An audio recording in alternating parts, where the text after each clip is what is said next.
Board exam రాయాల్సిన వయసులో ఒక 10th class కుర్రాడు కోర్టు మెట్లు ఎక్కాల్సిన పరిస్థితి. వ్యవహారం ఏంటంటే ద్వారకాలో ఒక యాక్సిడెంట్ జరిగింది. ఒక కారు చాలా స్పీడ్ లో వస్తుంది. డ్రైవర్ కంట్రోల్ చేయలేకపోయాడు. కారు నేరుగా 23 ఏళ్ల షాహిల్ వెళ్తున్న బైక్ ని గట్టిగా హిట్ చేసింది. కార్ స్పీడ్ ఏ లెవెల్లో ఉందంటే షాహిల్ ని గట్టిగా హిట్ చేసిన తర్వాత కూడా కంట్రోల్ లోకి రాలేదు. ముందున్న టాక్సీని కూడా గుద్దింది. ఆ టాక్సీ పరిస్థితి చూడండి. యాక్సిడెంట్ తర్వాత ఆ సీన్ చూస్తే కారు ఎంత స్పీడ్ లో ఉందో అర్థమవుతుంది. మరి డ్రైవర్ ఎవరో తెలుసా? ఒక 17 ఏళ్ల కుర్రాడు 10th క్లాస్ చదువుతున్నాడు. లైసెన్స్ ఉందా?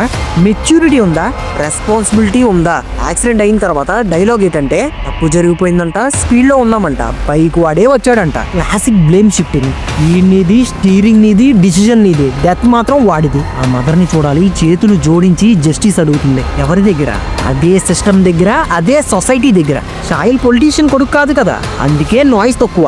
ఇంకా వర్స్ట్ ఏంటంటే మాంచెస్టర్ యూనివర్సిటీ అడ్మిషన్ కన్ఫర్మ్డ్. యూకేకి వెళ్ళి లైఫ్ సెటిల్ అవ్వాల్సింది, కానీ ఇండియాలో రెక్లెస్ స్పీడ్ అతని పాస్పోర్ట్ క్యాన్సిల్ చేసింది పర్మనెంట్ గా. స్పీడ్ కొన్ని సెకండ్లు థ్రిల్ ఇస్తుంది, కానీ తేడా వస్తే ఒక ఫ్యామిలీకి లైఫ్ లాంగ్ పనిష్మెంట్ కూడా ఇస్తుంది.